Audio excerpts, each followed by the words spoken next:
गश्त हो रही है, क्या बात है हमारा भाई अर्जुन क्यों नहीं आया? भीम ने कहा ये तो बहुत गलती किया, अर्जुन ने आ जाना चाहिए, नहीं तो कोई समाचार तो देना चाहिए भाई। इतने में ही अर्जुन आ गया।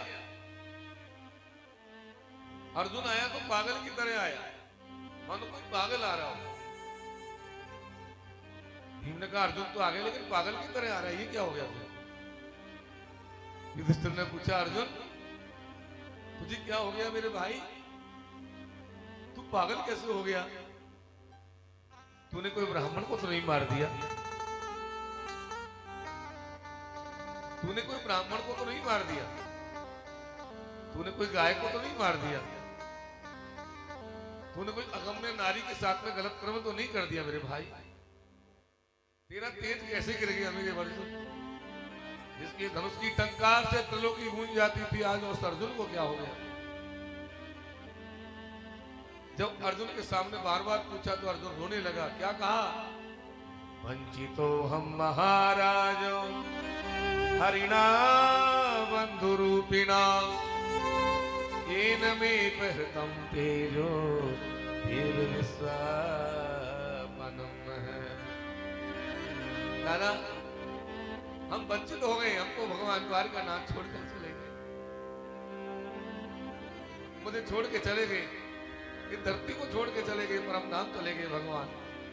सारा यादव बस नष्ट हो गया और बदरी का बाण खाकर भगवान परम धाम चले गए। मैं स्त्री वृद्धों को लेकर के आ रहा था तो मार्ग में भीलों ने मुझे लूट लिया कि मानुष को तो कहा बड़ो और समय बड़ी बलवान, भीलन लूटी गोपिका और वही अर्जुन वही वान।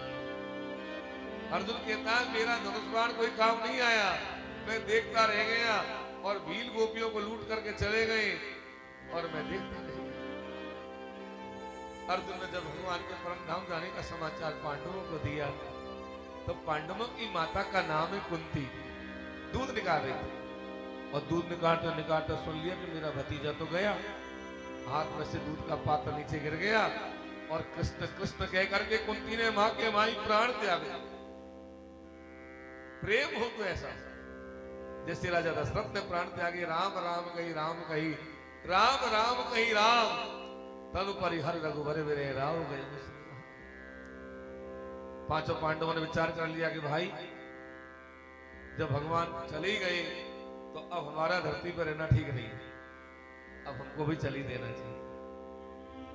पांडवों ने अपने पोते को बुलाया जिसका नाम है परीक्षित। परीक्षित से कहा कि बेटा हम तो जा रहे हैं, अब तुम दिल्ली की राजगद्दी को संभालो, हस्तिनापुरी। दिल्ली का पुराना नाम है हस्तिनापुरी। हस्तिनापुरी की राजगद्दी का तिलक परीक्षित को कर दिया और परीक्षित को करने के बाद यही समझाया कि बेटा एक तो शरण में आए हुए शरणागत की रक्षा करना ये क्षत्रिय धर्म है, आए हुए अतिथि का स्वागत करना, सत्कार करना। अतिथि देवो भव, सबसे बड़ा होता है अतिथि। अतिथि का मतलब क्या है? जिसके आने की कोई तिथि न हो और अचानक कोई आ जाए वो होता है अतिथि। आजकल तो पहले फोन कर लेते हैं, जब आते हैं वो अतिथि थोड़ी है, कोई पता नहीं अचानक कोई आ गया, अब उसकी व्यवस्था बनाओ, वो है अतिथि। अतिथि की सेवा कैसे हो? बोले भाई भोजन से करो, भोजन नहीं है तो पानी से करो, पानी नहीं है तो आसन से करो, आसन नहीं है तो जमीन पे बैठा के करो, और जमीन में नहीं है तो बाणी से करो। बाणी में तो कोई पैसा थोड़ी लगता, सबसे बड़ी चीज है बाणी। और तीसरी बात कही कि क्षत्रिय धर्म एक आंखों के सामने कभी पाप होता हुआ मत देखना। पाप करना तो पाप है ही, लेकिन पाप को देखना भी पाप है। कोई गाय को मार रहा है, जबरदस्ती मार रहा है, और यदि हम उसको देख रहे हैं तो वो सबसे महापाप है। उसका विरोध करें हम, तू गलत कर रहा है भाई, ये क्या कर रहा है? पाप को देखना भी पाप है। क्षत्रिय धर्म समझा करके पांडव लोग तो चले गए। 16 वर्ष की अवस्था थी महाराज परीक्षित। पांडव जब गए, आगे आगे युधिष्ठिर गए, फिर भीम गया, फिर अर्जुन गया, फिर द्रौपदी गई, नकुल गया, सहदेव गया, एक के बाद एक चलते चले जा रहे पैदल। ये सबसे पहले हरिद्वार से आगे बढ़े केदारनाथ, केदारनाथ से बद्रीनाथ, बद्रीनाथ से माना गांव, माना गांव से आगे ऊपर चढ़े स्वर्ग की सीढ़ियों पर।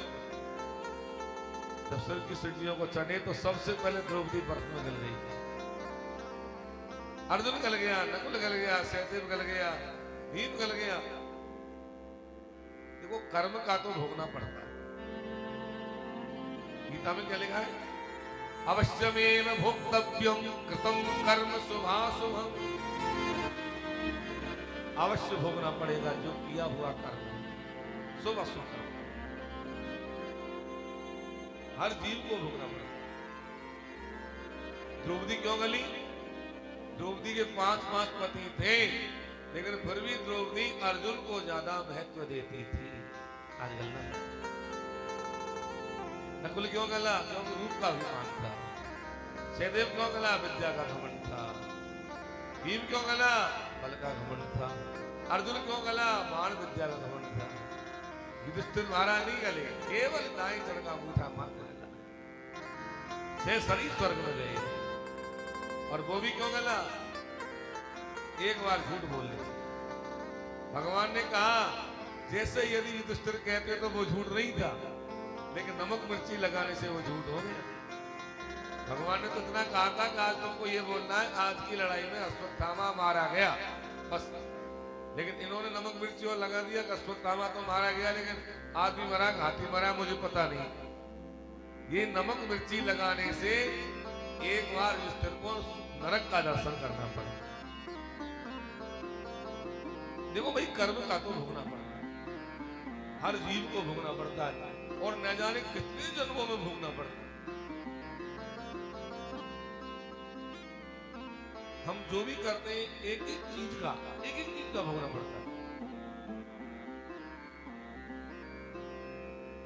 चाहे वो कोई भी हो, चाहे वो ब्राह्मण हो, चाहे वो क्षत्रिय हो, चाहे कोई भी हो, सबको भोगना पड़ेगा। ब्राह्मण है, अब ब्राह्मण के लिए लिख दिया कि पूजे ही विप्र। ब्राह्मण यदि कैसा भी हो वो पूजनीय है। पूजे ही विप्र, चाहे वो गुणहीन है, चाहे वो शराबी है, चाहे वो जुआरी है, वो पूजनीय है। इसका गलत अर्थ लगा देते हैं लोग, ऐसे अर्थ नहीं लगता है। ब्राह्मण ऐसे पूजनीय है, धरती का भूदेव है, तो सही बात है। चाहे वो अयोग्य है, लेकिन कम से कम चरित्रवान तो हो। अब कोई शराबी है, दिन रात शराब पीता है, दिन रात मदरा मांस अंडे खाता है, और बिल्कुल ब्राह्मणत्व तो नहीं है, फिर कौन सा इसकी पूजा करो? ये गलत अर्थ ही तो हुआ। ब्राह्मण है तो क्या हो गया? अरे जन्म से ब्राह्मण है, कर्म भी तो होना चाहिए। जन्मना चाहते विप्रो संस्कारात् द्विज उच्यते। संस्कारों से द्विज बनता है ब्राह्मण। दूसरा जन्म होता है ब्राह्मण का जब संस्कार, जन्म संस्कार जब होता है तो द्विज कहलाता है। संस्कार होने चाहिए। देखो ब्राह्मण के 9 गुण होने चाहिए। ब्राह्मण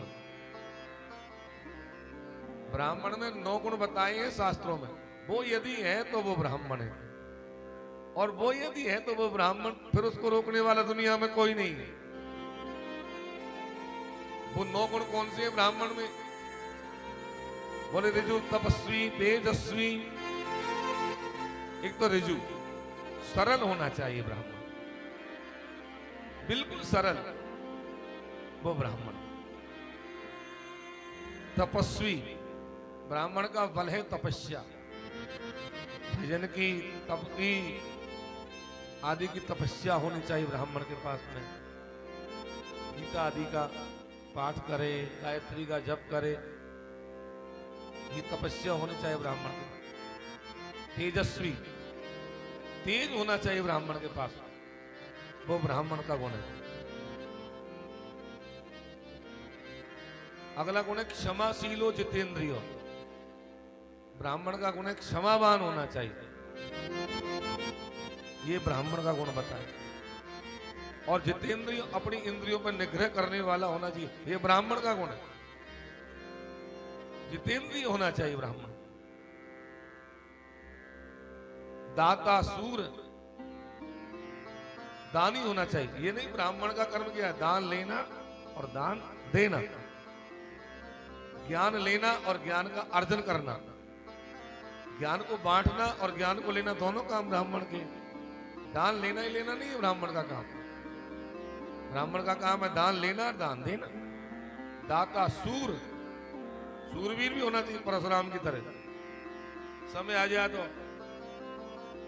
सूर होना चाहिए ब्राह्मण, दाता सूर। और अगला गुण है दयालु से। ब्राह्मण का सबसे बड़ा गुण है दयालु, दयालु होना चाहिए।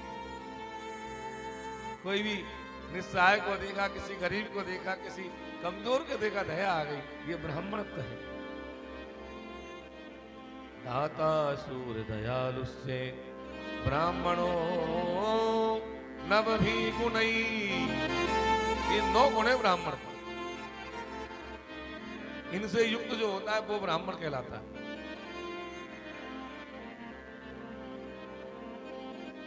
पूजे विप्र वेद गुणहीना, गलत अर्थ लगा लेते। अरे भाई ब्राह्मण की पूजा करो, अच्छी बात है, लेकिन उसमें गुण जरूर होना चाहिए, थोड़ा चरित्र अच्छा हो और गलत खान पान नहीं हो, इन चीजों से बचना चाहिए। नहीं तो फिर गलत अर्थ लगा लेंगे तो सब दुनिया कहेंगे और साहब पूजा होनी चाहिए। ब्राह्मण की पूजा उसके गुणों से होती है। आज आप लोग यहाँ इतनी दूर आंध्र प्रदेश में आकर के अपनी प्रतिष्ठा बनाए हो, एक बात बता रहा हूं, आप लोगों ने यहाँ आकर के इतनी अच्छी प्रतिष्ठा बनाई है तो अपने गुणों से बनाई है, अपने कर्म से बनाई है। नहीं महाराज, किसी के पास में जाकर के और इतनी बड़ी प्रतिष्ठा बना लेना कितनी बड़ी बात है। हमको गर्व है कि आज हमारे ब्राह्मणों ने इतनी दूर आकर के इतनी बढ़िया प्रतिष्ठा बनाई है, अपने कर्म से, अपनी मेहनत से, अपने संस्कार से। ऐसा ही होना चाहिए, ये प्रेरणा है ब्राह्मणों की। बहुत अच्छी बात है। तो ये गुण है ब्राह्मण। परीक्षित महाराज को राजगद्दी दे करके पांडव लोग परम धाम चले गए। परीक्षित का विवाह उत्तर देश के राजा की बेटी इरावती के साथ हुआ। 4 पुत्र हुए। बड़े पुत्र का नाम है जनमेजय। क्या नाम है? जनमेजय। और परीक्षित इतना भजन करते थे, इतना भजन करते थे, 24 घंटे में 22 घंटे भजन करते थे। देखो, सबसे बड़ी शक्ति है भजन की शक्ति। ये सबसे बड़ी शक्ति है। हम और हमारा क्या है, हम और काम खूब कर लेंगे लेकिन भजन नहीं बन पाता। अरे भाई 24 घंटे में 12 घंटे, अरे साहब 12 घंटे कोई होता है क्या? चलो 12 घंटे नहीं तो 8 घंटे 4 जगह 3 जगह कर लो। बोले 8 घंटे भी ज्यादा। बोले 6 घंटे 4 जगह कर लो। अरे 6 घंटे भी बहुत ज्यादा। भजन से हर आदमी बचना चाहता है। और परीक्षित महाराज भजन करते थे, भजन की शक्ति थी। एक बार परीक्षित गुरजांगल देश में जब गए तो इन्होंने क्या देखा कि एक गाय खड़ी है और गाय के पास में बैल खड़ा है। बैल के 4 पैर होते हैं, लेकिन 4 पैरों में से 3 पैर आधे आधे झड़े हुए हैं, एक पैर पर बैल खड़ा है। गाय और बैल का वार्तालाप चल रहा है। इतने में ये काला आदमी आकर गाय को डरा रहा है, धमका रहा है, पीट रहा है। जब इस दृश्य को परीक्षित जी ने आकर के देखा, गाय से आकर के पूछा, देवी आप कौन है? गौ माता रोने लगे। बोले महाराज मैं पृथ्वी रूपी गौ माता हूं, मेरे ऊपर कली का आक्रमण हो गया, मुझे बचाओ। बैल से पूछा आप कौन है? बैल ने कहा जी मैं धर्म हूं, मेरे 4 पैर होते, सतयुग में 4 पैर थे, त्रेता में 3 पैर थे, द्वापर में 2 पैर रह गए, अब कलयुग में 1 पैर रह गया। चार पैर कौन कौन से धर्म के? सत्य, शौच, दया और दान। लेकिन कलयुग में तीन पैर झड़ गए। आप देख लो, इस कलिकाल में कोई सत्य बोलने वाले बिरले हैं। क्या जरूरत नहीं है बोलने की, तब भी असत्य बोले, झूठ बोले, आदत पड़ गई, बिना बात झूठ बोलते। कई लोग तो सौगन खा के निकलते हैं घर से कि आज 100 झूठ बोल लिए मैं, तब शाम को खाना खाऊंगा। शौच, पवित्रता बिल्कुल लोप हो रही है हमारे घरों से। आप अंदाजा लगा लो, क्या आपके घर के पानी से देवताओं को आचमन कराया जा सकता है? नहीं, नहीं करा सकते, क्योंकि अपवित्रता है हमारे घर के पानी में, पवित्रता ही नहीं। सत्य, सोच, दया, दया बिल्कुल निकलती जा रही है। आदमी आदमी को मारने में दया नहीं करता है, केवल दान पर रुका हुआ है धर्म। दानियों ने रोक रखा है, बस दानियों ने ही कलयुग में धर्म को रोक रखा है, बस। अब वो काले आदमी से परीक्षित जी ने पूछा, तू कौन है भाई? बोले, मैं ही तो हूं कली। कली का मतलब होता है कलह। कली का मतलब कलह। आज देख लो, घर घर में कलह हो रहा है।